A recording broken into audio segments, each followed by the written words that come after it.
Welcome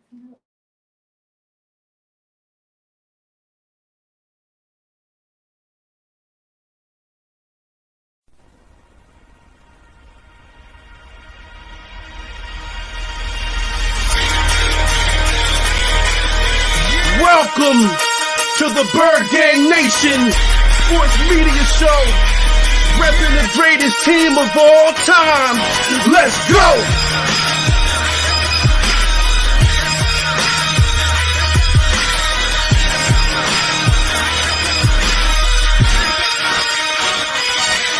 Bird Gang 31, he be the host with the most. We going deep, burning teams. They ain't nothing but toast. It's Senior Arrested. Sirianni put me in coach, running like Miles Sanders till I bumped my head on the post. Touchdown! Yeah, that's coming. Devontae's crazy route running. Jalen hurting them, throwing lasers to Rager, young gunning. Come on! On the D side, we ride, sack him with Fletcher, lay him out on the stretcher. No one can protect you. Watch Darius lay him, shutting down your routes. Come on! In my green John, eating Philly cheesesteaks. Put up your cups, wings up, if you can relate. Tailgating at the link like Gangsta Stride. To the Bird Gang Nation, that's worldwide.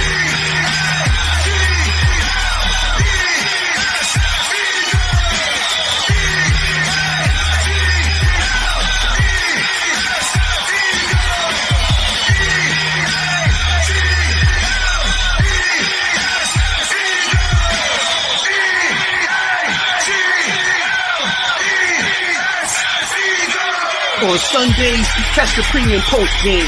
Mondays is Birds on Broad Street with Philly Notion and Cool Cat the Man in Motion. And Wednesdays, the midweek special got you open with JC from Eagles Talk. Hitting like B-Dog, baby.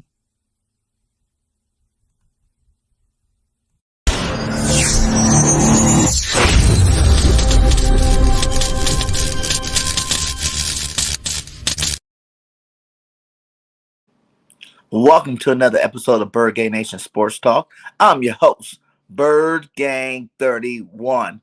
Today, Nation, we got a very special guest in the house. It's Digge, Giants content creator, coming in the house to talk rivalry with the Giants. Man, how you doing today?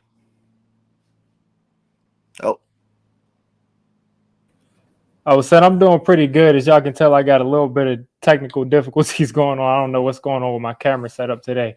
But I'm happy to be here over here on this channel to talk some Giants Eagles. I'm sure we all been waiting for this rivalry ever since that last game of the season. Y'all saw how Giants fans reacted to that, and I know y'all been waiting for this game. We've been waiting for it too. But hey, you guys even got a little bit more heated when we jumped you guys to get Devontae Smith. Oh yeah. I'm sure a couple. I think that's how you found my channel. You saw that video maybe of me reacting to that pick. But I like Devontae. I've been the Giants fan that has been kind of trying to talk facts to other Giants fans because I like to call things down the middle. And people tried to say, Devontae Smith wasn't going to do this, I'm like, that dude is as pro ready as you could possibly be. I was one of the only Giants fans.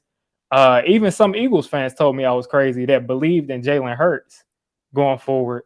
So I kind of have some opinions on some of the players on the Eagles that's probably more positive than you all would think. Oh, hey, that's always good over here, man. We always like hearing good things about our birds, you know what I'm saying? So let's talk about it, my guy. We can start back if you want to go back that far. Was that a big shocker?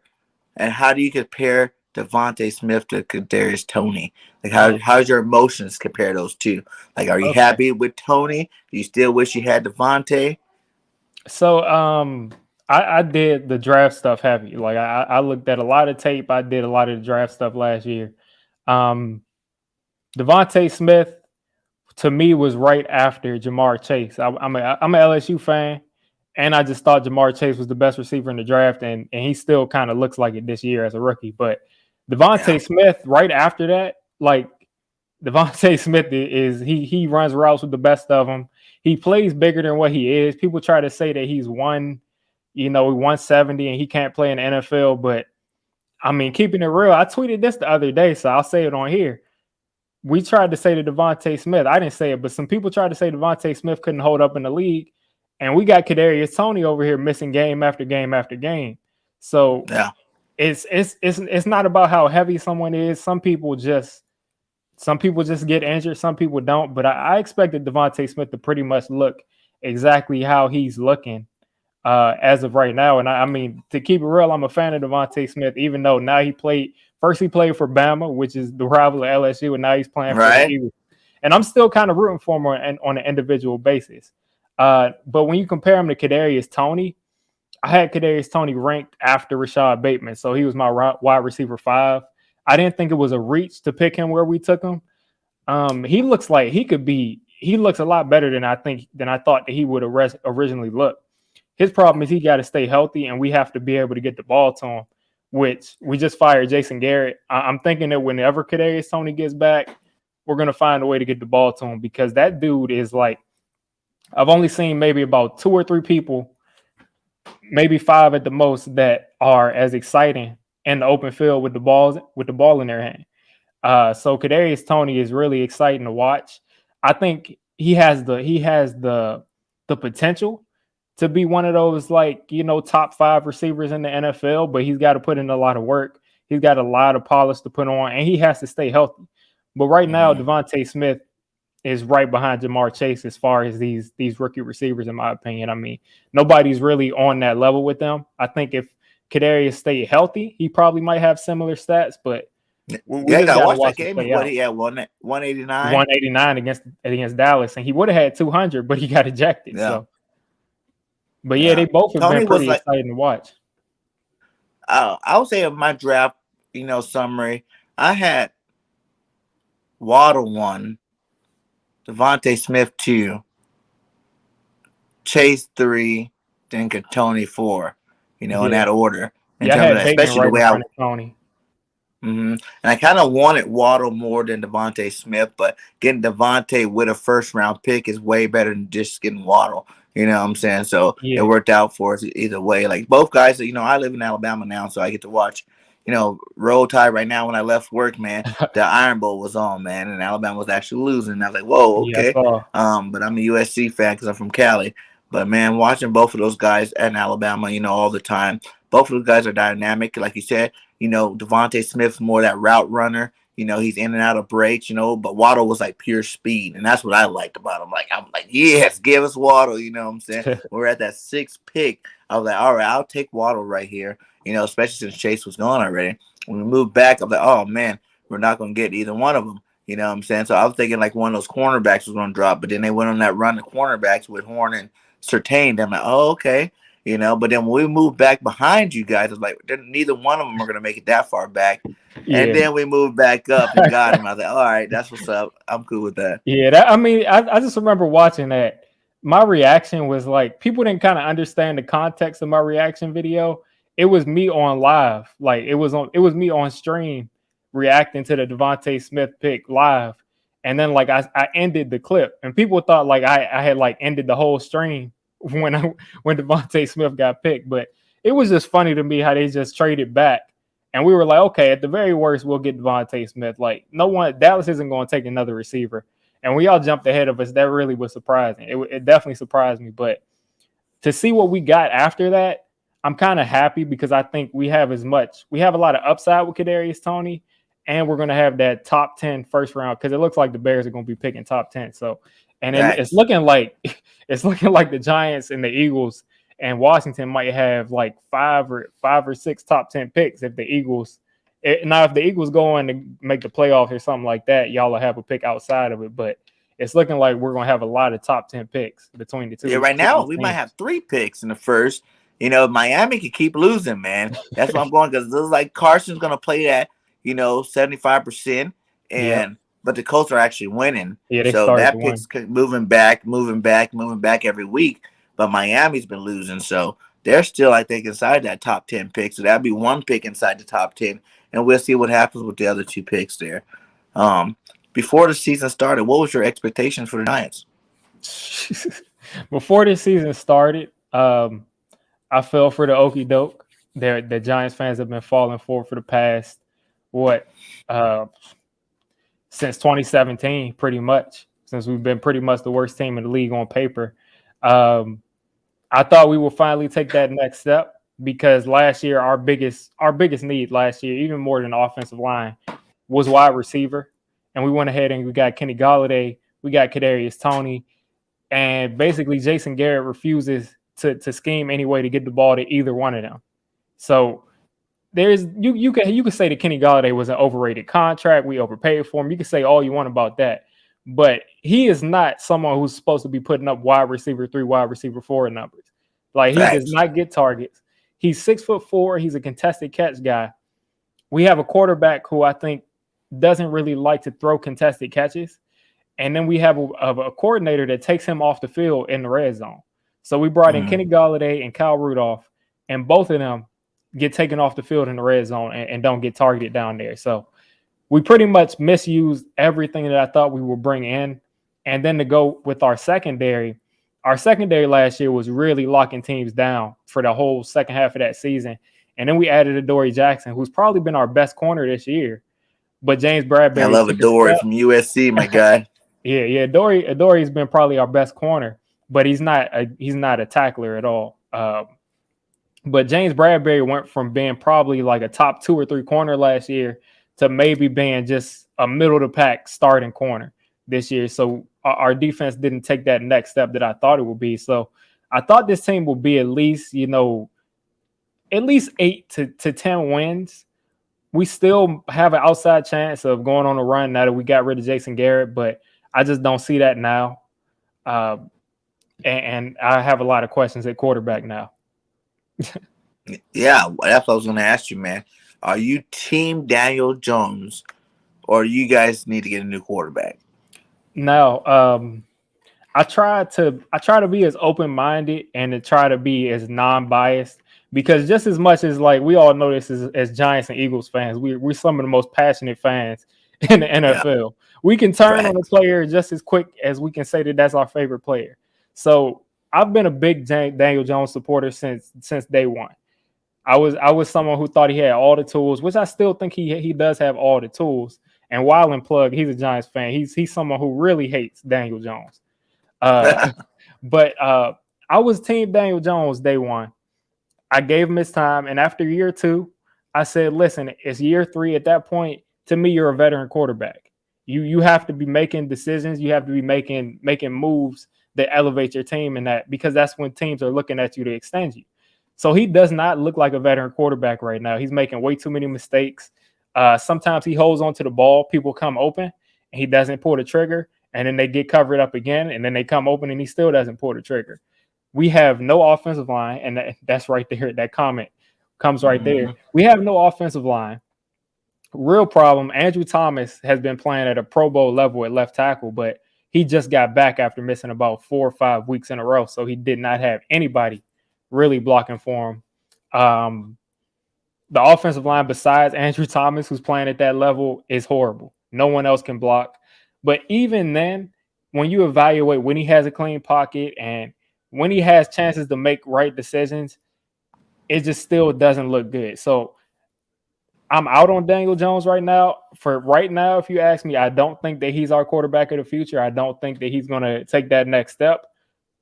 Now, he has the rest of the season to prove me wrong, because maybe Jason Garrett is as bad as most Giants fans think he is. I do think he is, but maybe he was making him look so bad that he's just a completely different player. So I'm going to wait the rest of this season to see if he somehow turns it around. And again, just like Max said, I support him. He's our quarterback. I'm going to root for him every week. But if he continues to play like how he's played the last couple of weeks, then we're going to probably be looking for some sort of stopgap quarterback, or pretty much just giving him another year until we can get another quarterback in here, because I'm not that high on that quarterback class this year. Right. Yeah. So you think would you rather build first, give them a shot behind that offensive line? You guys got 2 first-round picks next year, right? Yeah. So would you rather go jump out there, get 2 starting linemen to help that offensive line out? Because you guys have been rebuilding that offensive line for a while now. You know what I'm saying? Like, it's time to get it together. It's been a joke. Been a joke. And if you ask Giants fans, some will say that we put a lot of resources into the offensive line. I guess you can say that. I mean, our first Nate round pick, Soldiers. if you Nate Solder was overpaid, but a lot of people killed Dave Gettleman for getting Nate Solder. But Nate Solder was the best on paper. He was the best tackle on that Yeah. on free agency, and we Mm-hmm. had to get a tackle. We didn't have any choice but to get a tackle. So it made sense to go out and overpay for him because we thought that he would at least be a league average tackle. But he has been literally the worst tackle in the league since he's been on our team. He took a year off, came back, and he's still the worst tackle in the league. So the offensive line has been a mess. We took, going back to Justin Pugh, we took in 2013. Eric Flowers, we took in 2015. 2 first-round picks down the drain. Andrew Thomas seems like he's going to be good, but Will Hernandez that we took in 2018 in the second round, he doesn't look like he's going to be good. So we're basically stuck with a left tackle that we feel like is going to be pretty good. A young center, Nick Gates, who we thought was going to be really good, but he tore up his knee. He broke it. I mean, he broke his leg, and it looks like he's going to have to really fight to be able to even play football again. So those were our building blocks, and now Nick Gates might not play football again. So we'll see if he can come back from that. But we can't really focus, on someone we don't know if he's going to play again. So we're going to be looking to address the offensive line early next year, no matter who the general manager is. I'm thinking that we're going to go offensive line and free agency, definitely, probably on the interior, and then look to take someone like Evan Neal or Linderbaum or somebody like that, and then try to go after the best edge rusher that's on the board. Because I think even more than offensive line, or maybe just right up there with offensive line, is edge rusher. Because the Giants, again, since we let JPP go in 2017, 2016, and let Olivier Vernon go, we have not had even a league average edge rusher. So we have got to attack that too. So we got a lot to do with those first round picks, and I think we got 2 third-round picks too. So yeah, we got a lot to do. Yeah, he said he can't believe someone called. See, I can understand why people call Saquon a bust because he's not healthy. You know what I'm saying? He's never healthy. Like, he's kind of like, we got Brandon Brooks over here. You know what I'm saying? The best right tackle in football. But the last 3 years in a row, like, he has not played. So it's like, it doesn't matter your talents if you're not on the field. You know what I'm saying? So I can see how people will say Saquon's a bust. I think the jury's still out on him.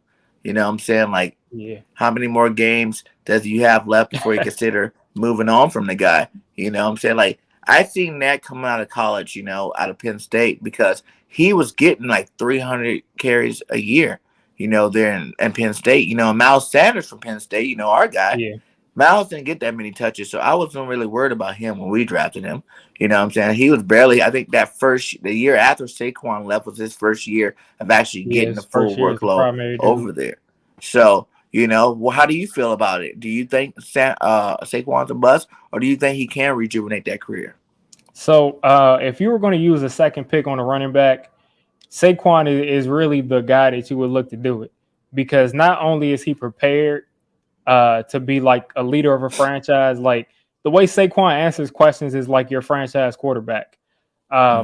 He's not just a running back. Again, going back to Jason Garrett, he's been misused since he was a rookie. Even he's never been able to be in that Alvin Kamara role, to catch a bunch of passes, to get him in open space over and over again. He's never been used the right way. But also, when you look at it, since he's come back from that injury, they say sometimes it takes people 2 years. He's not the same dude. The offensive line gives him no holes, no blocks whatsoever. But sometimes in 2018, we didn't have that good of an offensive line. What's up, Bobby? We didn't have that good of an offensive line, but we still saw like highlight runs from Saquon because he just made things happen. Like some running backs, it doesn't matter if you don't block, they're just going to make some things happen. And I just don't see that Saquon. Now, is it just that it's going to take him 2 years to come back from the ACL? That might be possible, but right now he's not the same Saquon, and he's not worth paying that much. Now, do I think that he's a top half of the league running back? I definitely do. I think if he was on the right team with an offensive line, a team that used him the right way, he could be looked at as that top 5 running back again. But right now, he's not the same dude, and we cannot afford to pay him. And I would really look to trade him. If he has this good second half of this season, I would look to trade him because he's been banged up. He gets injured way too much, even though he's got the biggest legs in the league, but the legs can't stay healthy. So he's been injured way too much. And I mean, it just makes a lot of sense because if we're not going to be ready to pay someone 14, 15 million a year or however much he's going to ask for, we got to look to trade him. Because if the Giants are going to go back, the Giants are at a crossroads right now. They're either going to have Daniel Jones be their franchise quarterback, and that means that he maybe starts this week and goes out and throws for 4 touchdowns and goes on a tear the second half of this season. Either that's going to happen, or Daniel Jones is going to continue to be on pace for his second season of under 20 touchdowns, and we have to look at rebuilding. And if you're rebuilding, it does not make any sense whatsoever to pay your running back 14 or 15 million when your offensive line is a question mark. It just doesn't make any sense. So I would look at trading him. So you would trade Daniel in Saquon? I mean, if we're looking to replace a quarterback, I mean, I would look to trade Daniel Jones, but I would definitely look to trade Saquon because it just doesn't seem like the timeline. I mean, if everything worked out the way we built around him, we took him in 2018.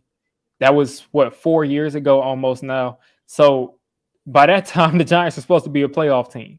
So it makes perfect sense to go ahead and pay your cornerstone running back on a playoff team who's helping your team win games a bunch of money. But to pay him $14 million right now makes no sense to me. It just doesn't make any. And he's one of my favorite players in the league. And I hope that I can see that same player that I saw in 2018 again, because just for football's sake, even if I have to see it somewhere else, because that's not the same dude right now. So hopefully we'll start to see that soon. And then if you did trade him, how do you like Booker? Do you think Booker would be that guy in line that take over the lead role, or would you still want to go out and get another bigger name back? I think the Eagles have been the poster child for running backs, for how you should look at running backs. Go out and get 3 or 4 or 5 running backs even that you feel good about and just rotate them in and out. If 2 dudes get injured, you still have 2 running backs that you feel good about. So I think if you get rid of Saquon, Devontae Booker is probably your lead back, and you rotate in, 2 or 3 other people that can run the ball. And we don't really have any other running backs. We have our fullback who's solid at running the ball, Eli Penny. We got our 7th round pick, Gary Brightwell, who they don't even think can play running back. They said they brought him in for special teams. So he would need some help. I don't think he's someone that you just give him 25 carries and he's going to carry the team. But if we kept Devontae Booker going forward, we would have to definitely get 1 or 2 other running backs to help him out. Yeah, man. Hey, it's a rough world out there, man. Now let's get to these receivers, though. You guys went all out this offseason. You know what I'm saying? You guys got Tony, you got Slayton. You know what I'm saying? You got Gaudet. Are these receivers just not playing up to their abilities, or is it that Daniel Jones just can't get in the ball? Well, like I said, I right now I'm not that high on Daniel Jones, but Jason Garrett has not done anything to help Daniel Jones to succeed. My problems with Daniel Jones are when Jason Garrett makes a good call and the offensive line gives him time and he still makes a mistake or he still misses something. But Jason Garrett, for the most part, doesn't give Daniel Jones any sort of chance of succeeding as far as making big plays for these wide receivers. Kenny Golladay was never a receiver that was going to give you 5-6 yards of separation and highlight someone with his route running. He's someone that's going to go up and get the ball. He's a contested catch receiver. We don't throw him any contested catches. Now, possibly part of that is Jason Garrett. But part of that, too, is Daniel Jones just not trusting Kenny Golladay enough because they haven't played much together because our entire core has been injured. And again, he just has to trust his receiver, and he's not doing that right now. That's my biggest problem with this entire offense is that we have what I believe is a true number 1 receiver, and we don't highlight his strengths at all. Like if you watch Giants games, Kenny Golladay maybe gets 1 to 3 catches a game. All of them are for first downs. All of them are contested catches where they could be put on highlight reels. but it's only for like 12 or 13 yards. Sterling Shepard is pretty much the engine that makes this receiving core run. And as always, he's always hurt. He's not going to play again tomorrow against the Eagles. But he gets you about 3 or 4 first downs a game just because he's that good at running out of that slot. But he's going to be hurt again. Kadarius Toney, same thing. I mean, we just don't get him the ball in the open field, and he's not someone that you're just going to line up outside and just have him run a conventional route tree and expect him to just dominate all game. You got to get him in open space. And Darius Slayton, to be honest with you, Darius Slayton is not good. Darius Slayton is a one-trick pony. If you put him on that 9 route, you got him going straight down the field. When you have a Kenny Golladay and Sterling Shepard and everybody else there, and he's singled up, Darius Slayton is a problem. But if you want him to go out and run any route but a streak route, he's not gonna be able to get open. And we all saw in that Washington game in prime time, he dropped a win for us. Wide open touchdown, he dropped a win. So I'm really looking at our top 3 guys, Golladay, Shepard, and Toney, and they haven't been given any opportunity to succeed in this offense. And even Evan Ingram, who had his drops last year against y'all last year, lost us another game. Yes. He had 1 drop this year, which was amazing because last year he had like 11 drops and 4 of them went for interceptions. So he's only had 1 drop this year, and we don't use him. He's one of the fastest tight ends in the league. You get him in the open space, and he can go 70, 80 yards. We don't put him on seams. We don't put him on crossers. We sit him. We tell him to run 8-yard routes and turn around and look at the quarterback. So we don't use these players to their strengths.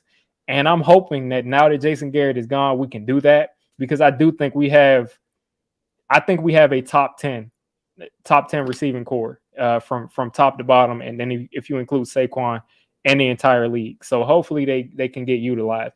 And I would say about 30 to 40% of that goes on Daniel Jones not being able to get them the ball at times too. Yeah, man. Those some boys over there, you know what I'm saying? I think it's more Daniel Jones than them. But it goes back to your offensive line too as well. You know, that's where we're moving on to now. The offensive line is not, you know, like we said, it's been rebuilding. Do you think that putting it all together, getting some linemen, you know, give Daniel Jones another year or 2 to develop, you guys can see more production from these receivers? Because I liked Ingram. I thought he was a good tight end. You know what I'm saying? He's explosive. He's fast. You know, he can get out there and, you know, make plays. Yes, he has some drops, but, you know, everybody drops some passes. Like, but he had, you know, I mean, last year he had like 11 drops. He had the turnovers that he caused from his fumbles and drops that led to interceptions. It was just way too much for someone who's playing tight end. It was just way too much. And what about your defensive line?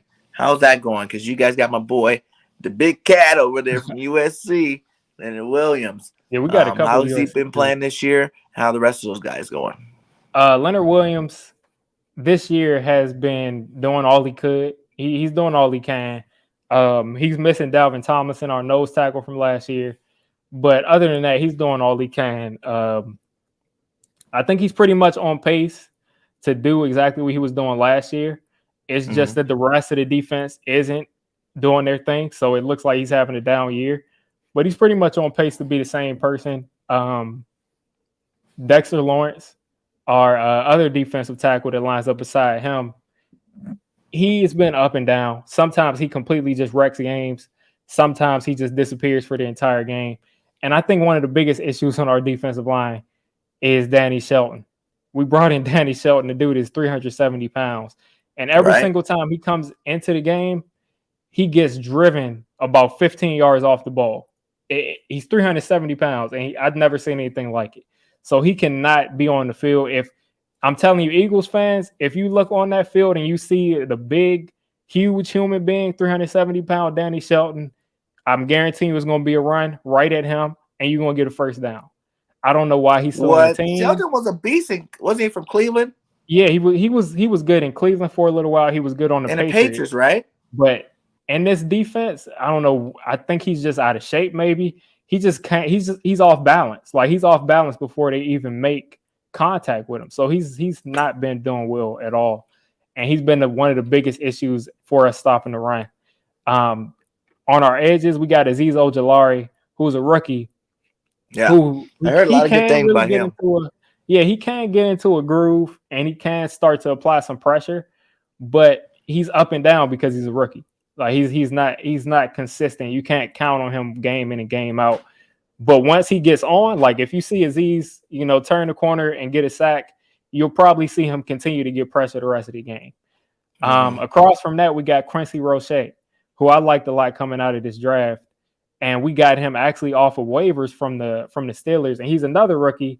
Pretty much the same thing. He's not as polished. He's not as an effective as a rusher as Azeez, but he holds up pretty well in the run game, and he can apply a little bit of pressure. But overall, on a game-to-game basis, you don't really expect much from those edge players. They just don't really bring much value. And usually they're the reason why we're allowing teams to run the ball against us. It's usually the edges. It's usually our linebackers not being able to get to the edge. Leonard Williams is pretty much our saving grace. You guys lost Blake Martinez. That was a huge hit for that defense. Has any of them been stepping up in his place? Tate Crowder, Mr. Irrelevant last year. Sometimes he has games where it looks like we don't even miss Blake Martinez. And he has some good coverage games sometimes, but sometimes he's just in the wrong spot and he just looks lost and he can't make tackles. It's just up and down. So we definitely miss Blake Martinez. We rotate in Reggie Ragland, Bernardrick McKinney. Again, sometimes they have good games. Sometimes they just completely disappear. So our linebacking core is pretty much in shambles right now, and that includes the edge players. Yeah, man. What about let's go back to your secondary.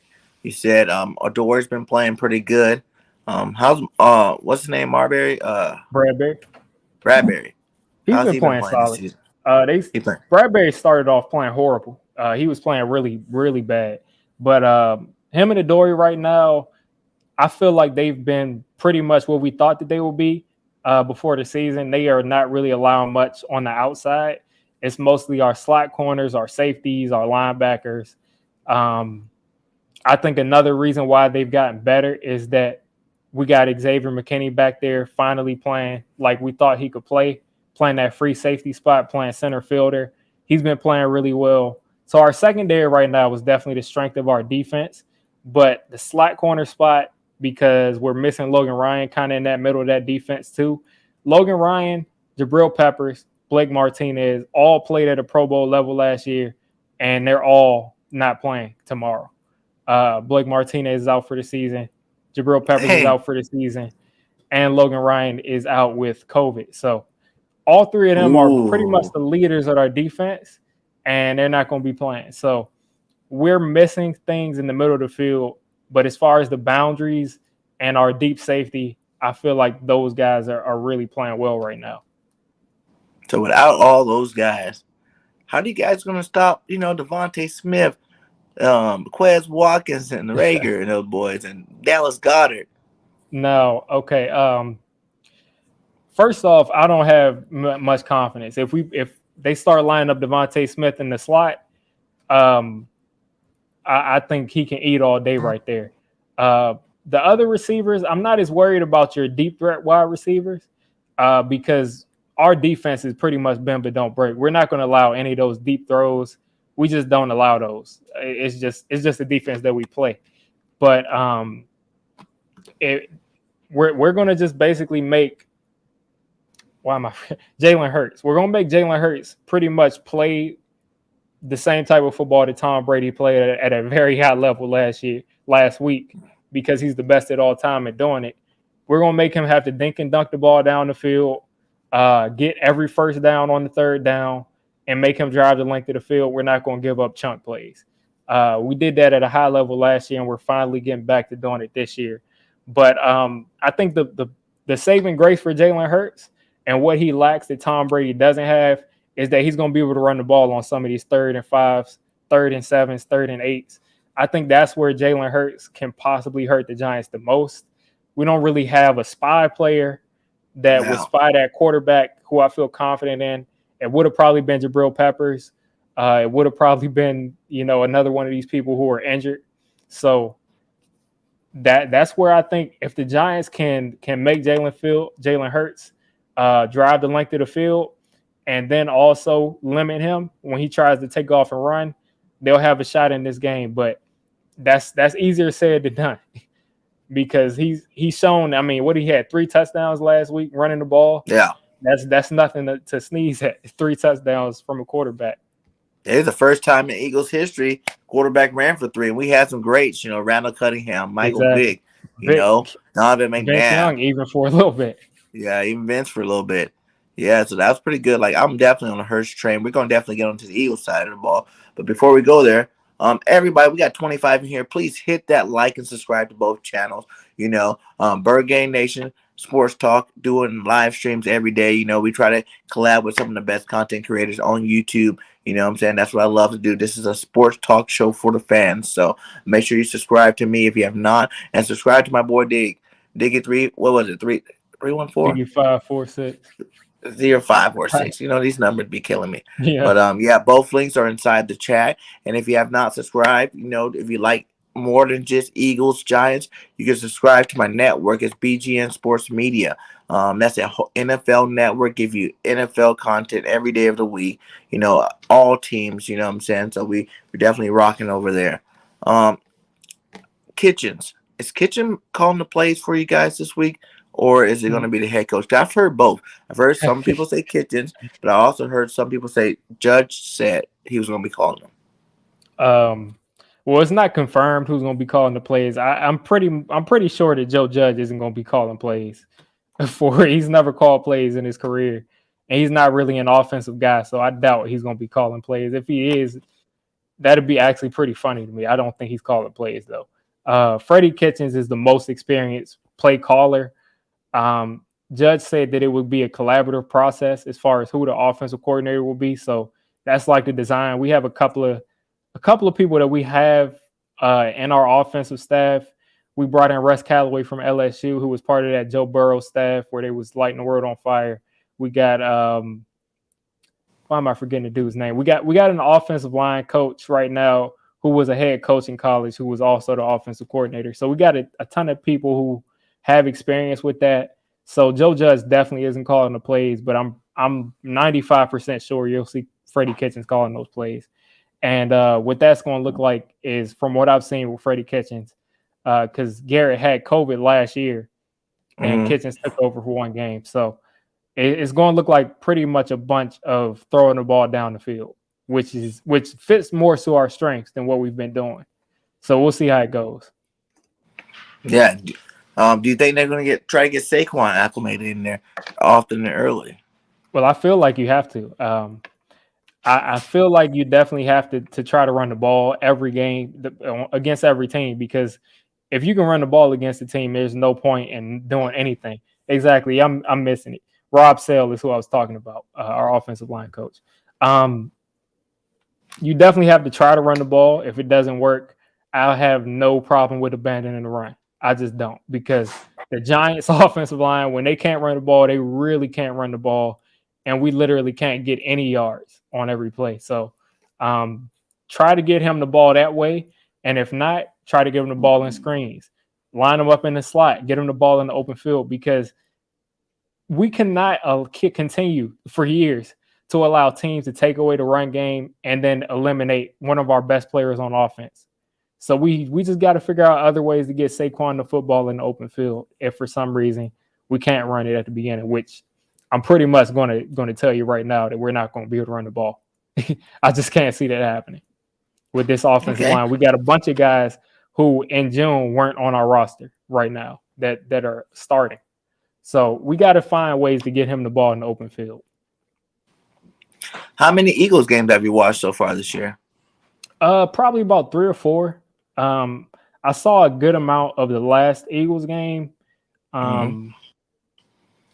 Yeah, I've seen a couple, and then of course, I'm usually watching Red Zone when the Giants games aren't on, and I usually see, at least when y'all get in the Red Zone. What's your What's your take on us so far this year? Um, you got a good offensive line. That's one thing. Jalen Hurts, again, he's someone I've always believed in. He had his downs for a couple of games, but he's a real threat running the football. You got yourselves a pretty solid wide receiver core, which I was saying before the season too. I believe that y'all had a solid wide receiver core. Devontae Smith is obviously someone you got to look out for. Dallas Goedert, the same thing. You have probably 3 running backs who can run the ball. Defense, the defensive line is as good as it's been the last, 8 years. Fletcher Cox is still Fletcher Cox. Darius Slay is a good player. And I haven't gotten a look at how Steven Nelson has played this year. I don't know how well he's played this year, but He's I been know cool. Slay is pretty good. He's been cool because I'm not the hugest Steven Nelson fan, but I will say he's been doing his job. You know what I'm saying? Yeah, I remember there's been Steven plays that have Nelson. been made on him or should have been made on him that didn't. Last week he had a touchdown on him I didn't like, but he really couldn't do nothing about it. He wasn't tall enough. He wasn't big enough to handle it. The bigger, taller receivers kind of eat him up a little bit, but I still say he's been having a decent year. No Pro Bowl year, but he's been a solid cornerback too for us. Darius Slay on the other hand, he's scoring touchdowns. Yeah, He's shutting down receivers. He's definitely working on a Pro Bowl year right now. And then we got Avonte Maddox, who's that young guy finally back in his slot position.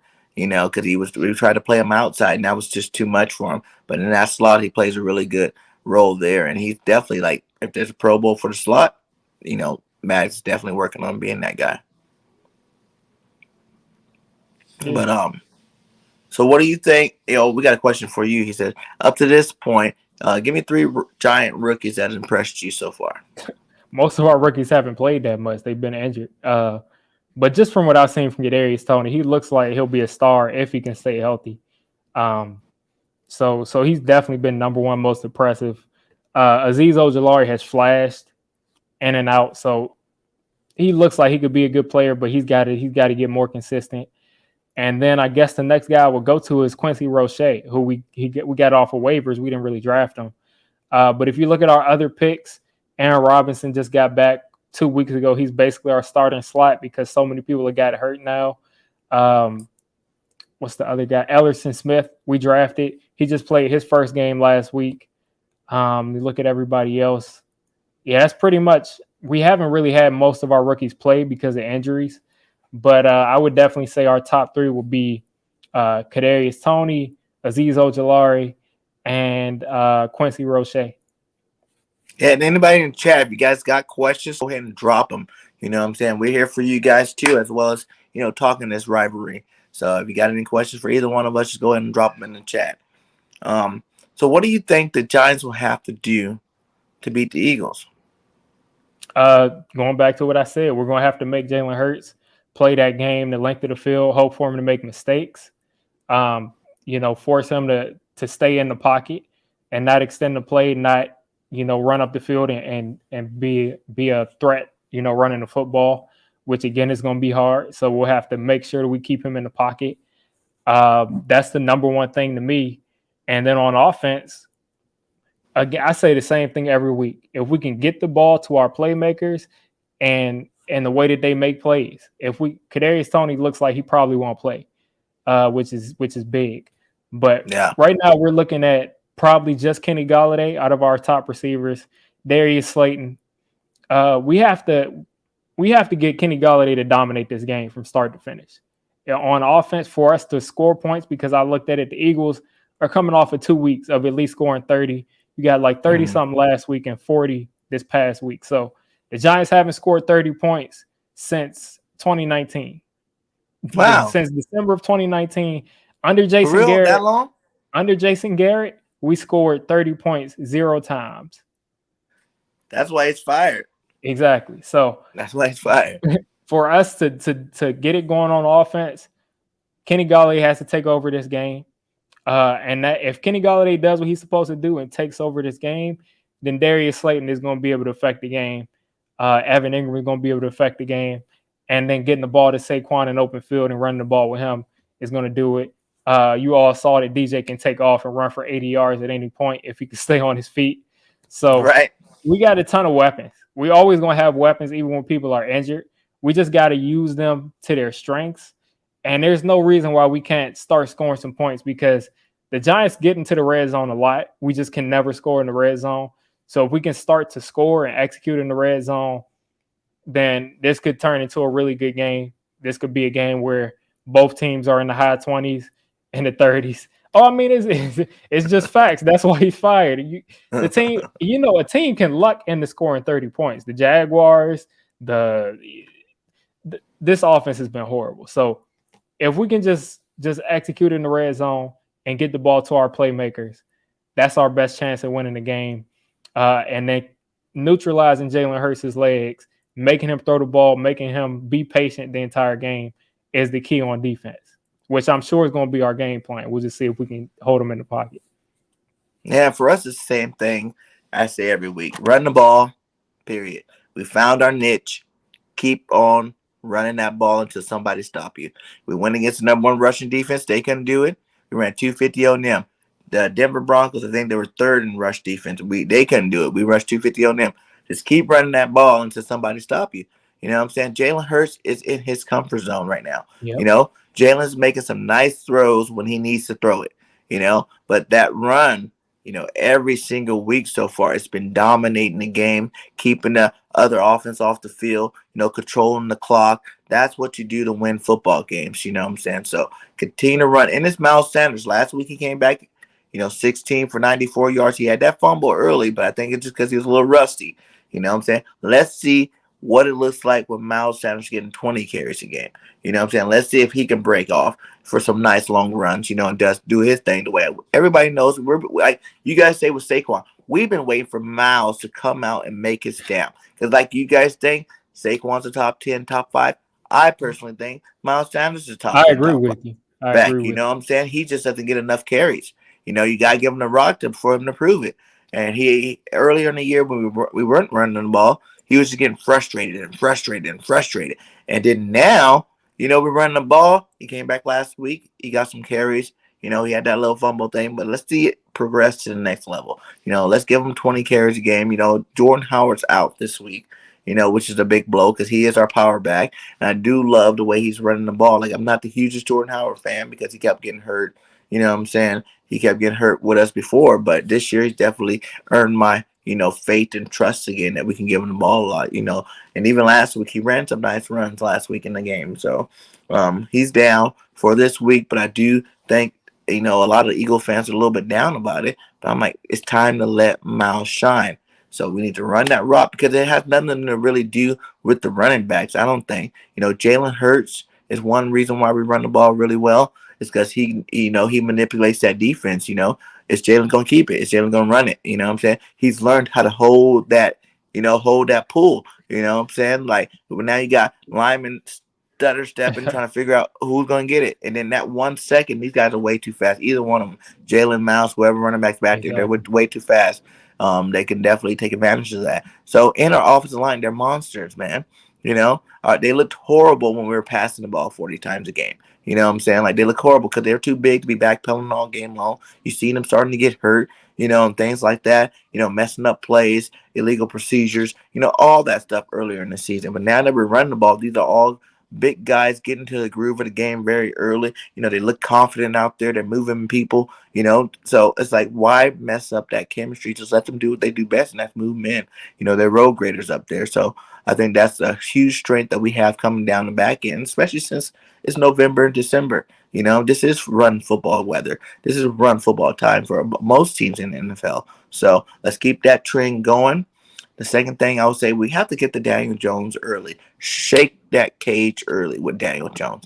Go hit him in the mouth a couple of times on the first 2 drives. You know what I'm saying? Like, just come blitz him, because our defensive coordinator blitzes quarterbacks he's not scared of. And I think this should be a quarterback that you shouldn't really be that scared of going into the game. So go hit him in the mouth early. You know what I'm saying? Go punch Daniel Jones. We call him Daniel Food Stamps over here on this channel. But go hit Daniel Jones in the mouth. You know what I'm saying? And let's get him rattled real early. And then we're going to have to stop Saquon because that's one guy. Like, anytime we go against a running back, I don't care if he's having a good season, bad season, whatever. If you got talent, you scare me a little bit. You know what I'm saying? Saquon Barkley definitely has talent. So if he's playing this week, which he is, you got to stop that run early. You know what I'm saying? You got to get to him really early and often too as well. You know, I don't want him catching no kind of feeling. You know what I'm saying? Like he go get a 20-yard run, he might start feeling himself. The next thing you know, Saquon gonna bust out an 80-yard run on you. You know what I'm saying? So we gotta eliminate that running game early as possible, and then let Daniel win it with his arm. And we all know how that works out. So big play Slavy having another pick six to the house. You know what I'm saying? If Daniel Jones had to put it on his shoulder. Yeah, and you know what's funny? And shout out to Hub. You know what's funny? You know, People talk all about Daniel Jones' turnovers, but Daniel Jones has never in his career thrown a pick six. He's never thrown a pick six in his career. Yeah, not once. That's crazy. Yeah, he's had some fumble sixes where he fumbled the ball and they took it back, but he's never thrown a pick six. So fumbles return back, but no pick sixes. Exactly. That's one funny stat well, about Daniel let's change that for Danny Food Stamps this Sunday at home, man. Hey, do you think the Giants could come out a little bit harder because they're retiring Strahan's jersey? He's gonna be on the sideline pumping them up. I mean, I'm not. I don't even. The Giants media staff, I feel bad for them because this is the 10th year of our Super Bowl, and they've been pushing that a lot, and we just don't even want to hear it. I mean, Strahan, I watched Michael Strahan play, and I love his career and stuff, but people aren't thinking about that. The players, they're just trying to survive. They're just trying to survive. I mean, I'm sure they're going to come out pumped up, but they came out pumped up in the Eli game against the Falcons, who we should have blown out. Oh yeah, but we ended up losing because we gave the game up. So hopefully they come out on fire. Hopefully Strahan just gives a speech and pumps the team up before the game. I could see that happening. And maybe again with a new offensive coordinator, the Giants do come out a lot on that first drive with a really nice drive and usually put up some kind of points on the board. So it's possible. And I wouldn't be surprised if this Giants team went out and scored 40 points or if they went out and scored 0 points. I don't know what to expect from them week to week, which is my biggest problem. Is I just never know what to expect. I can't really say this is what we do well, this is what we don't do well because it's a different team week to week. So we'll see if they can go out there and try to get things going early. I think that's our best shot to try to, put our foot on the gas early and of course, get away from that run game for the Eagles because that's what y'all do best. So if we could do that, that would be huge. But I don't really think the Strahan thing has much to do. If your team isn't good, it doesn't matter whose jersey you're retiring. It doesn't matter. Hey, shout out to the 30 in the chat. Yeah, make sure you guys hit that like. We are dropping content every single day for both teams. So make sure you hit that like and subscribe to both channels. The links are inside the description. My boy Richie says, do you think they fire coaches too soon in New York? I don't think so. I guess the part B to that is Judge the guy or not too? I think you have to give Judge time. I'm not sure if they forced Jason Garrett on to Joe Judge. That's what I think happened. But if they didn't, then Joe Judge is at fault because he watched that happen for years or way too long. But if they force it on him, I think you have to give Joe Judge at least next year. You have to give a head coach. Unless every game we look like we just can't compete, I feel like you got to give your head coach 3 years. Like if you guys are you guys are 3 wins right now? We're 3 wins. If you guys finish the season with 5 wins, I think you still give him one more year. Just because Jason Garrett was so bad and we were in so many games at the beginning of the season, I just feel like unless we enter a situation where the Giants are getting blown out, we have 7 more games this year. If 4 of these 7 games the Giants get blown out, you really evaluate that and say maybe you need to move on. But if the Giants compete in these games the rest of the way and they look like they're getting better, just give them one more year. If the team doesn't take that next step up, that's when you have to go and look somewhere else. As far as Ben, who's you guys' defensive coordinator? Patrick Graham. No one's talking about him. I hear about the head coach. Patrick Graham was getting a bunch of head coaching calls this offseason because we were so good on defense last year. And we started off really bad on defense this year. And we're getting back to pretty much where we were last year slowly, but we just don't have the same personnel, so we're never going to really be an elite defense this year. But Patrick Graham, I think his scheme is a good scheme. I think he's a good coach, but he's not the same guy that I thought he was last year, to where I thought he could really turn any defense into a top unit. And he's like someone we can never afford to lose. He's just been a good coach for us this year. It's not really much other, it's nothing much else, but just he's been a good coach for us this year. So if you got rid of, you already got rid of your OC. If you did get rid of your head coach, you'd be wanting to keep Graham. I would probably want to keep Patrick Graham, but if a new head coach came in and they wanted to bring in a new defensive coordinator, I wouldn't be like, oh man, we lost Patrick Graham. I would be like, it just happened. He got replaced. And I think Patrick Graham could probably be a good defensive coordinator and maybe eventually a good head coach eventually, but he's not that irreplaceable guy that I thought he was last year. Okay. Sounds good, man. Hey, we got another question for you. He says, you guys got 2 picks in the top 10 next year. You know, which 2 prospects do you hope the Giants get, or do you hope they trade down? I will be looking at Evan Neal, the tackle, and I will be looking at Hutchinson, the pass rusher, or I'll be looking at Thibodeau, the pass rusher. I want to come away with everybody looking at Thibodeau. I want to come away with a pass rusher that I feel really good about, and an offensive lineman. That's the 2 picks. If both of those guys are gone, or one of those are gone, I would take Derek Stingley. I would take Kyle Hamilton. We just need an elite. We need 2 elite players. That's how I feel. But mostly on the offensive line. With 3 first-round picks, we better have 2 elite players out of the 3. 2 elite and 1 good. You know what I'm saying? Yep. Like, it has to happen, man. Or if one of them busts, you got to at least make sure you got those 2 elite players, man.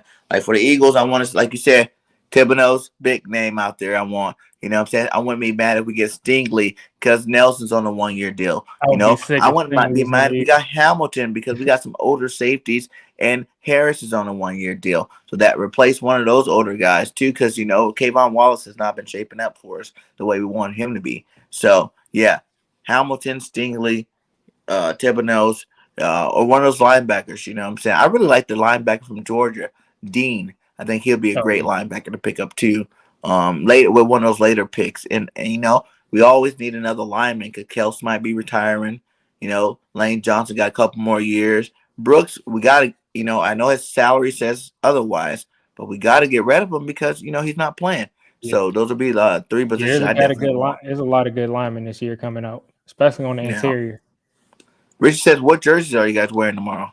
I think we're just wearing our regular home jerseys, white jerseys. The white ones, all white? Pretty sure. Those jerseys right here, right? Yeah. Oh yeah, those nice. What is your favorite Giants jersey? People always ask. I mean, Giants fans have been talking about the jerseys the last couple of weeks. I'm like, I don't care about the jerseys. I just want to win games. The jerseys that we play, that we always get blown out by the Eagles in, those are some nice jerseys, but why would I like those jerseys if we always lose in them? The color rush jerseys. Which one are the black ones? No, the Eagles wear the black color rush jerseys, and the Giants wear the white color rush jerseys. Oh, yeah, all white. Yeah. Those are some nice jerseys, but we always lose in them. So, Smuggler said, "Do you think Jalen Hurts is a quarterback of the league, a future quarterback of the league?" Do I think he's the future of the league as far as the face of the league? I'm not sure about that, but I do think that Jalen Hurts can be a really good quarterback, and I've been kind of consistent on that since they drafted him. I laughed about it because I knew Eagles fans were going to get mad at it, and Carson Wentz was still there. But I do like Jalen Hurts a lot, and I don't know what his ceiling is necessarily, but I do think that he can be a really good quarterback, and I wouldn't, as an Eagles fan, be like going out to try to replace this dude because I think you can build around him and win with Jalen Hurts. Yeah, I know he hasn't, peaked yet. He's only 16. This is going to be his 16th game. You know what I'm saying? But to be top 10 overall, in terms of stats, overall stats for every single quarterback that's been ever played, from your Mahomes, your Brady's, you know what I'm saying? To be top 10, man, you got to give the guy a little bit of credit. You know what I'm saying? When you know he has flaws, and he's definitely going to be improving that. But like I tell everybody, those flaws only get improved by playing. You know what I'm saying? Jalen hasn't seen every defense. He hasn't seen a receiver run every route. You know, Has you he need played a full those season things. yet? I don't think he's even No, played a not full even the full season yet. 16. Well, I guess from last year, this game would probably be 16, I think. Game 16 Probably, yeah. for him.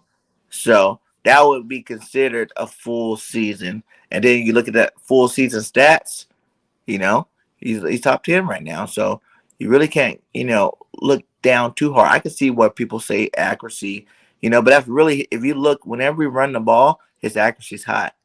Yeah. Is when we don't run the ball, he has to throw those 40, 50 times when the accuracy low. But most quarterbacks is, I mean, if you all the look at time. if you look at like the best quarterbacks of all time, and you look at games where they had to throw the ball 40, 50 times, they usually lose. He said, what color jersey I like? Me personally, I like the Kelly Greens. You know what I'm saying? Or the old school. Yeah, the old school Kelly Greens, man. I like that one. That's my favorite jersey out there. But so you think this is going to be a high scoring game, low scoring game? I hope it's a high scoring game. I mean, as a Giants fan, from what I've had to watch this last year and a half with Jason Garrett, if we scored 35 points in this game and lost, I would probably be happy. Just because we finally did something on offense. But I hope it's a high scoring game. I do think that this Giants defense can hold the Eagles to under 25. So that's probably our best shot at winning the game, is holding them under what they usually when we do. don't score 30, we lose. Every win has been 30 points or more. I do think the Giants defense can do that, but it's just about if they can stop the run and stop Jalen Hurts. So if I had to guess right now, I would say that I would guess that the Giants would score like 17 to 20 points and the Eagles would score about 24, 25. That's what I would guess just from looking at it now. Okay. I have a question for Bird Game. Do you see the New York Giants being contenders again? It always happens, man. Teams have their ups, teams have their downs. I watched the Eagles lose for a lot of seasons, to be honest. You know what I'm saying? Back in the day when we didn't have no quarterback, we had Corey Dittmer, Ty Dittmer, Corey Dittmer backing them up. You know what I'm saying? Guys like freaking, what was the other guy's name? The Garcia era wasn't too bad. Vic era wasn't too bad. Rodney Pete wasn't that great. There's been a lot of quarterbacks through here. We had a lot of losing seasons, like really until Andy Reid took over. And that's when our winning ways started to kick in the full swing there. You know what I'm saying? With the 5 NFC championships in a row. And like we just became more of a winning establishment once Andy Reid came. So yeah, I think whole NFC East, like a lot of people call it the NFC least, but we the ones with the most championships. You know what I'm saying? So get up off of us. Like I feel like we're a big family. We pick on each other, but ain't nobody else gonna come and pick on us. You know what I'm saying? Like whoever's got the most wins is the big brother for that year. And then, we pick on everybody else, but then like ain't nobody else in the league need to come. Yeah, people like to call us the NFC least because people like to talk about our teams the most. Our teams are the most popular teams in the league. And I mean, last year our entire division got injured. Every team in our division, most of their roster got hurt. The year before that, I can't even remember. But if you look back even 2, 3, 4 years back, you got the Cowboys and Eagles in the playoffs at the same time. You got multiple teams in this division making the playoffs at the same time. I just don't understand how you could call this division NFC least because, again, look at last year. Dak got hurt. Wentz was playing behind all backup offensive linemen. Saquon got hurt that first couple of weeks of the season. It was a mess last year. So, I mean, I don't know what people expected. And we always go back and forth. We're the best division in football. We're the worst division. We're the best division in football. We're the worst division. So it's like, what year are you on? They just hear the media always say that. So they always want to run with it. Like, oh, you got the NFC least. You know what I'm saying? But in reality, we got the most championships. Come holler at us. We're the only division that beat Brady. And all them runs he had at the championships, you know what I'm saying? So come holler at us. It's always like Cardinals fans and people like that talking like Cardinals, like for real. And they used to be in this division, and it's the reason they're not anymore. They don't have any championships. Ryan Plus said, "What do y'all think about Bryce Young?" I think Bryce Young is going to be really good because he's only a freshman now, right? Yeah, he's only a Yeah. freshman, so I think he's going to be really good. I think most players from Alabama is really good. You know, like they got a track record of having. You think about the league today. Most of your best players at all the positions are Alabama players. You know what I'm saying? Like they might not be number one, but they're definitely top five in like pretty much every single category. So, Alabama know how to pump out them players. Look at all your best receivers. The best route runners in the league are all from Alabama. The Ridleys, the Devontae Smiths, the Coopers, Judy, all them boys, man. Ruggs is even up there. Well, he's not playing anymore, but, he was one of them. You know what I'm saying? Like, those guys are beasts, man. Alabama's got, they've been dominant for a very long time. They bring out the beast players. So, and even look at Matt Jones this year. Matt Jones is looking pretty. Mac Jones didn't get any credit because he wasn't running around and stuff. But Mac Jones' process is really fast, and Mac Jones is extremely accurate. And that's why Mac Jones is doing what he's doing this year. Yeah, I told everybody, man, when I seen the draft, I was like, I like Mac Jones. I watched him last year. I'm like, he's pretty freaking good.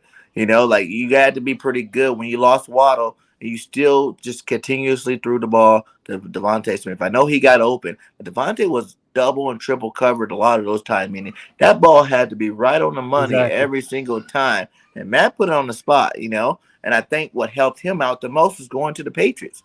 I think if he was over there in the Chicago Bears, he probably wouldn't be doing that great. The Jets wouldn't be doing that great. You know what I'm saying? Maybe the Niners, I don't know. He might have did all right there because Shanahan's pretty good. But, man, Matt Jones in New England, he's a better version of freaking Tom Brady at that time.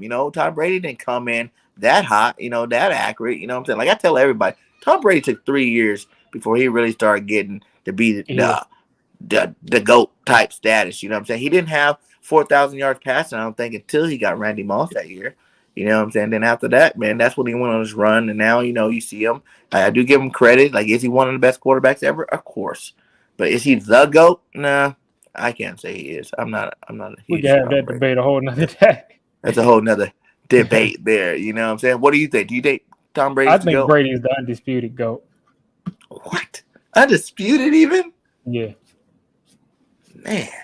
Hey, everybody, give me some facts behind it. What's your theory on it?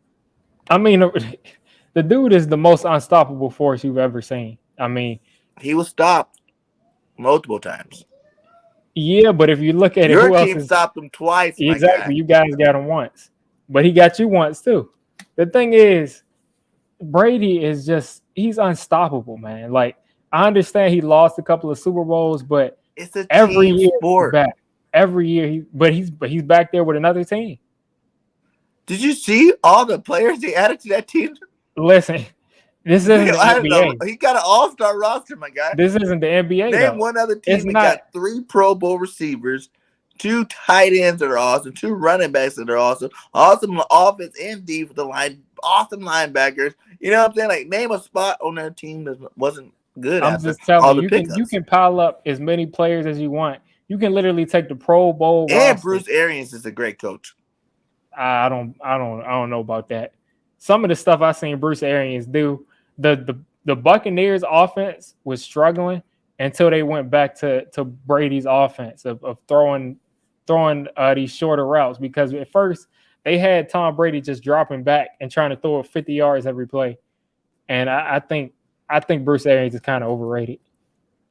You think so? Yeah. Yeah. Oh, that's cool. I think. Is he the best coach? No, I still give, and that's another reason why I think the whole Patriots thing. The reason why you want to know my reason why I don't give Tom as much credit, probably, is I think it was like 70-30 Tom with the Patriots in their Super Bowls. I think it was more Belichick. And you know what really marked me for me saying that is when Tom was out. Remember he got hurt early in the season, and I think it was Castle that came in, and Castle took him to 11-6 that year. Yeah, but they didn't make the playoffs.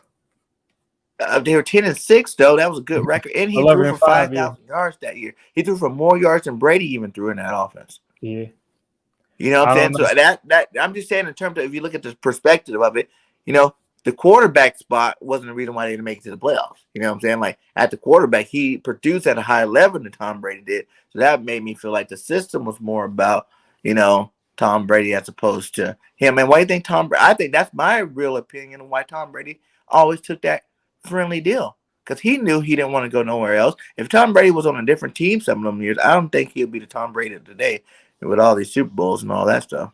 I think it was the perfect. I think it was the perfect fit for both sides, and I still think he's the GOAT. I do give Belichick credit, but I still think that he's the GOAT. So what's the worst memory of the Eagles versus the Giants? For Diggs, what was the worst? You know what? I'm gonna tell you my worst memory. Okay. See, because I'm from California, so whenever the Eagles played in California, I watched them. But I've never, even to today, I've never been to Eagles game at home. You know what I'm saying? But I did. I think it was the last year of Andy Reid. You know what I'm saying? We played you guys 2 days after New Year's with me and my boy. He was a Giants fan. We took our families there for New Year's, and then we watched the Eagles-Giants game.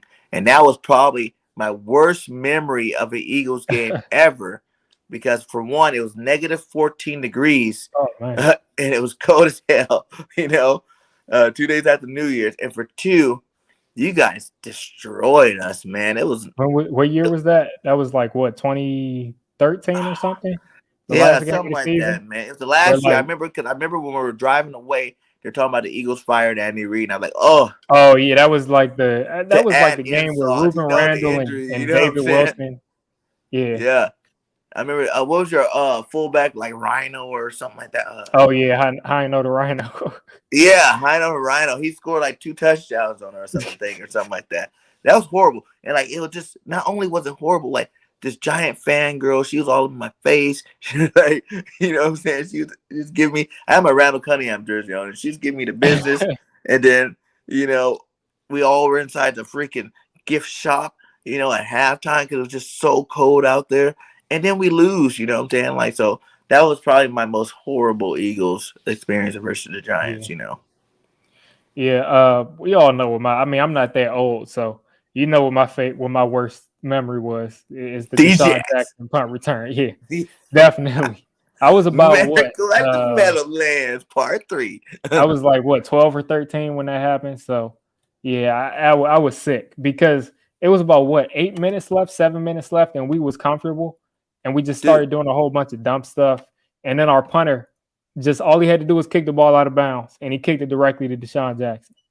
And not only, and the worst part of that punt return isn't that he took it back. It's the fact that he fumbled. And you're like, get the ball. And he picked it back up and still returned it. So that was definitely the worst. I mean, it was like I was just happened to you guys, like, 2 times? Because didn't Westbrook do that too? I think he did, yeah. And then the first America at the Meadowlands was Herm taking that Edwards, ball. Yeah. And then the second was Westbrook, the punt return, right? Yeah.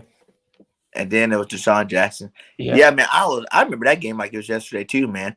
Like I was like, oh, we're about to lose to the Giants because my same friend was in just give me the business. I told you, And that's how. And the worst part about that was basically our season too. Like we fumbled away our entire season. We were supposed to be in the playoffs. I think that was 2010. 2010. We were supposed to win that game, and it was literally like I was just like strapped to a chair, looking outside the window at just a slow motion car crash, and I couldn't do anything about it. It was the worst. Cause like sucked you out. Cause I know you thought y'all was winning that game. Oh yeah, I was celebrating. I was relaxing. I was like, the game's over. Then DJ took it to the house. That was awesome, man. Yeah, awesome.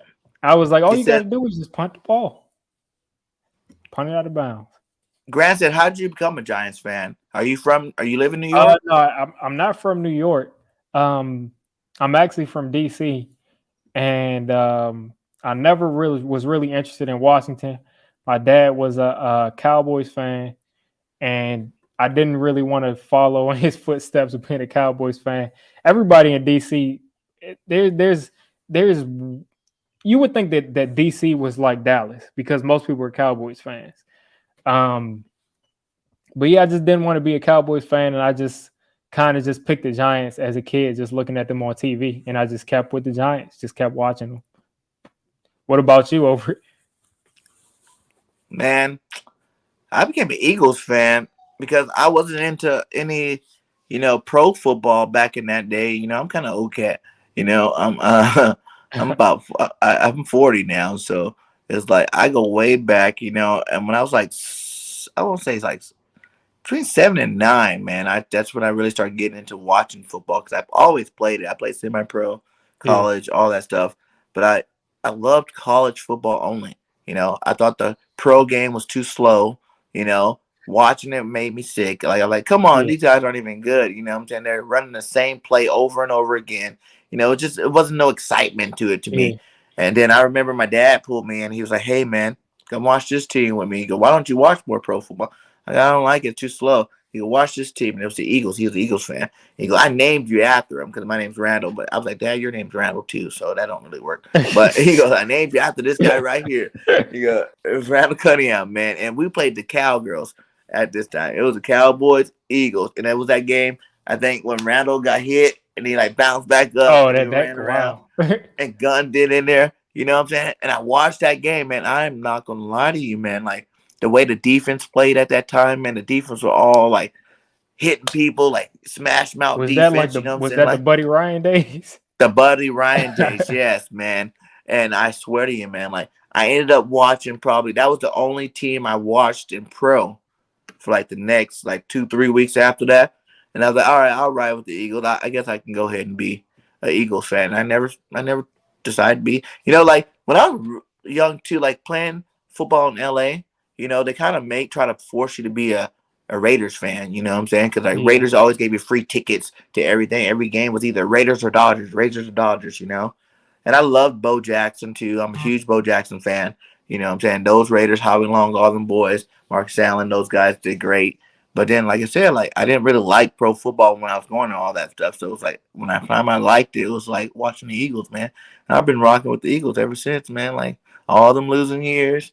And just stay rocking. Their defense always gave you something to watch. You know what I'm saying? Like they were always still like, no matter what the record was at the end of the season, they still gave you, good football to watch when you're watching them lose those games. So, yeah, like I said, for a long time, it's just our quarterback. We needed a quarterback. Our offense, needed some quarterback play. But then after that, man, I got to watch the Andy Reid era. Andy Reid's still my favorite coach of all time.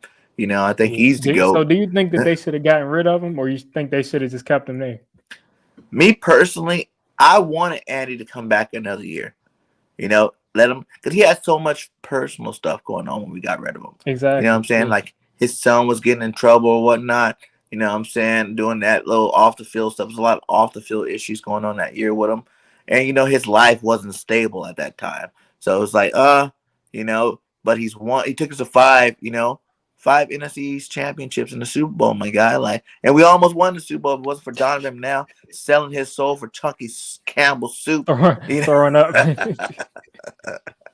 Hey, that's my theory on it. I'm a conspiracy. So I think that's what he did. So I love Big Red, and I just, I think it was time for him to move on too. At the same time, the Eagles need to start fresh, but I wanted to see him get another year. Now, if you talk about Dougie P, I think Dougie P needed to go.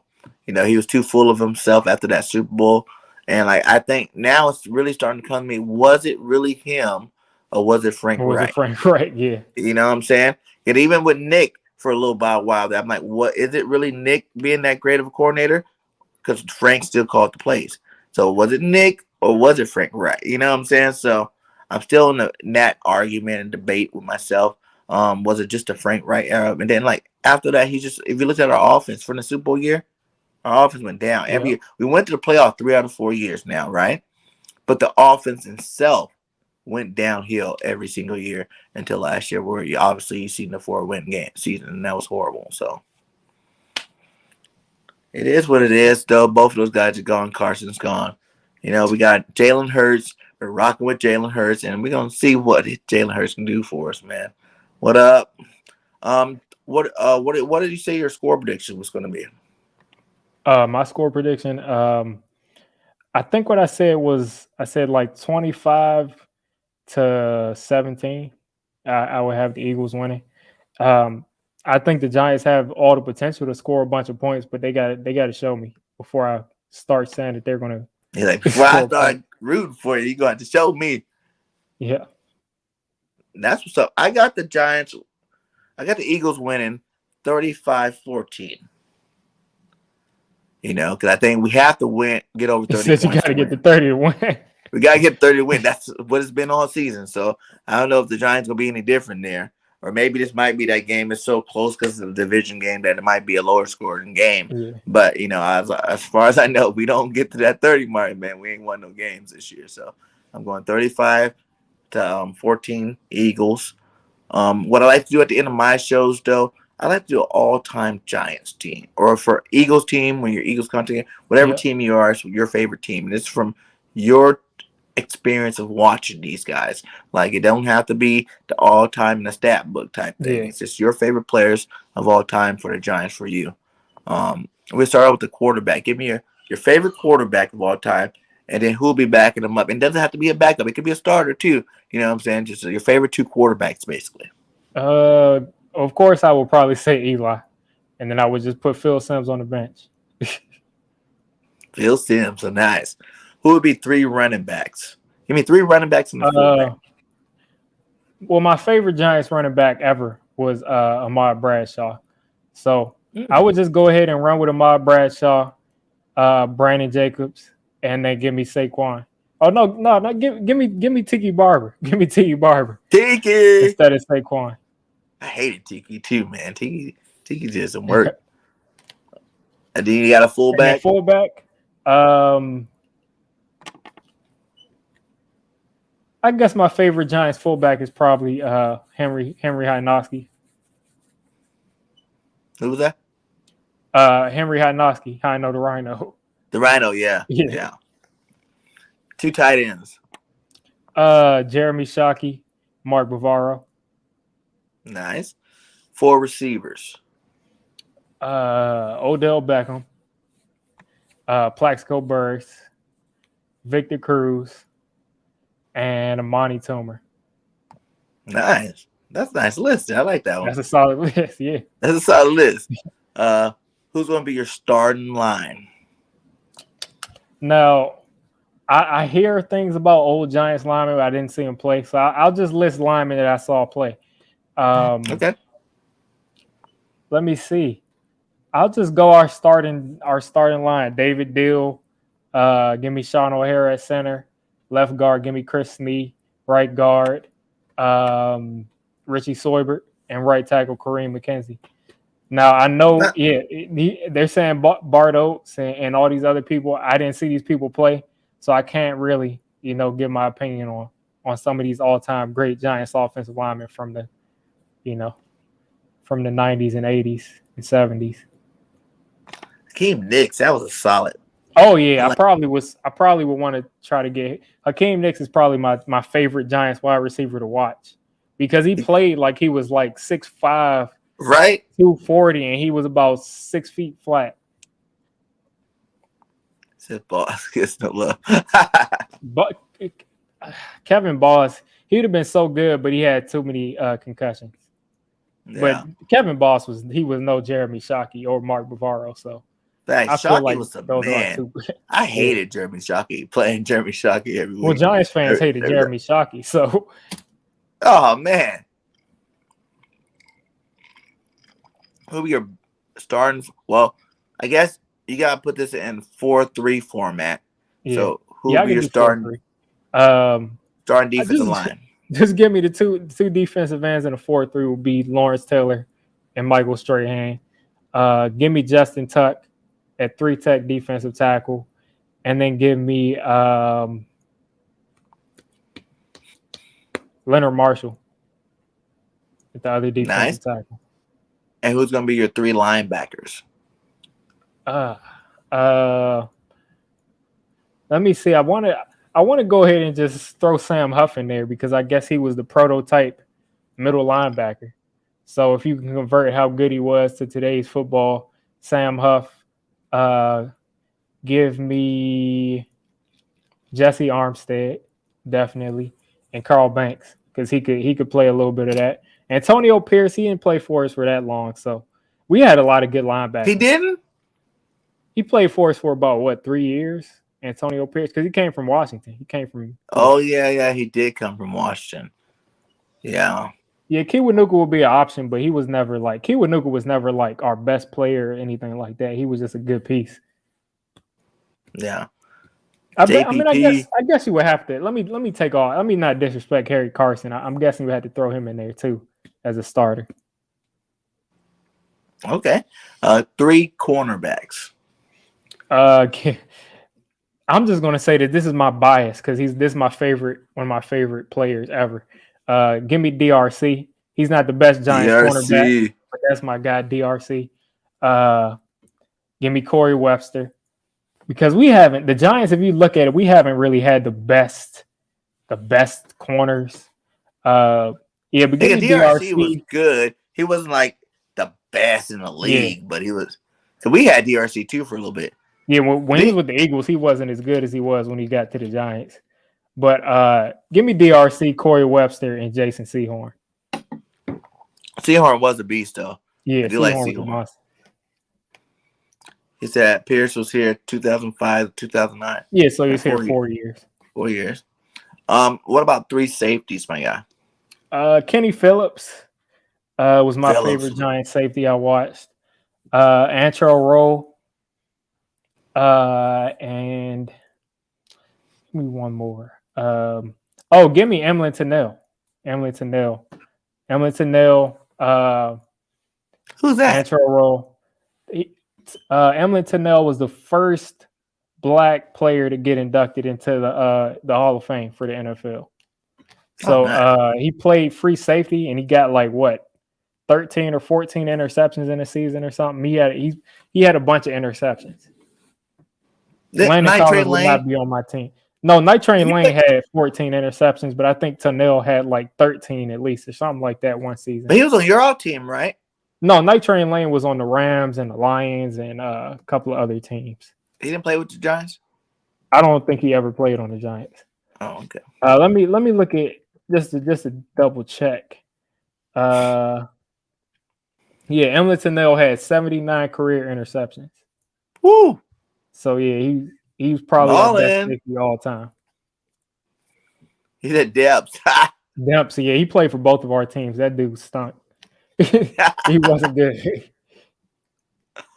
Okay, well, who would be your kicker, your punter, and your special teams ace? Lawrence Tynes, Jeff Fiegels, special teams ace. I guess I'll throw Dwayne Harris in there. He was really good for us on special teams. Returning kicks. I guess our best special teamer that I've seen was Zach Diossi, our long snapper. He was always the first one down the field. Well, I mean, in terms of returner. Oh, returner, yeah, Dave Meggett. Meggett? Yeah. Meggett was a beast, too. Yeah, I did like watching Meggett play. Yeah. Who's going to be your defense coordinator? Bill Belichick. Belichick. Yeah. Offensive coordinator. Give me Sean Payton. Head coach. Bill Parcells. Could you imagine if all 3 of those guys were inside one room on the same time? It was almost like Tom Landry and Vince Lombardi was on the same staff at one time on the Giants. They were the offensive and defensive coordinator. That list right there, man. Woo! Let's give them some things, man. Let's give them some things. Those are some of the best to ever do it right there. Yeah. Man, that's nice, man. Hey, great team, my guy. Thanks again for coming on. We still rocking with 22 in the chat. Much love to all you guys. If you have not subscribed to either one of our channels, go ahead and do that. The links are inside of the chat. And also hit that like while you're in here if you haven't hit that already. Go ahead and let everybody know where they can find you at, my guy. You can find me everywhere. I'm not on Instagram too much, but Twitter, YouTube, Digge546, Digge 546. My content has kind of been a little bit slower than usual lately. I usually try to do a little bit more NFL-wide things. So be on the lookout for that. When the draft season comes around, I'm going to be doing draft videos heavy on all the prospects. I still got my videos up on Devontae Smith and Landon Dickerson and all the prospects. So be on the lookout for that. And thanks for having me on. Hey, it's a pleasure, man. Thank you for coming on, my guy. It's a pleasure. Much love to you. And, keep growing it out, doing your thing over there. Hey, if you want to come over to the network, man, we would love to have you. You know what I'm saying? We definitely need to talk about that if you ever are interested. You know what I'm saying? We need some Giants content creators on there. And I like the fact that you want to do all NFL as well, man. So, let me know if you want to do that. Till then, good luck this week. You know what I'm saying? I always like to wish the team good luck, even though I think this is our game. We are on the streak right now, and we need to keep going, baby. We got a shot for the playoffs. The Eagles. I want y'all to at least give Dallas something to worry about because they're facts. That's what I'm talking about. Who do you hate more, the Eagles or the Cowboys? I hate the Eagles more, but right now I would rather Why do Dallas all fans the be Giants panicking? content creators say they hate us more than the Cowboys? It's a Deshaun Jackson kick, and it's the fact that you beat us every time we play. Dallas has kind of been more of a rivalry. We beat Dallas, we lose, we beat, but the Eagles, y'all have been dominating us. Y'all since say about it so 20. confidently. It's the Eagles. Yeah, it's not it's close. not no pause. Let me see. Close. Maybe I don't. Like I said, imagine if you've been losing twice a year to a team every year almost since 2008, 2009. It's not even close. So you guys really, you don't care the record or not. You guys can beat 0-16, but as long as you beat them Eagles, you happy. Yep.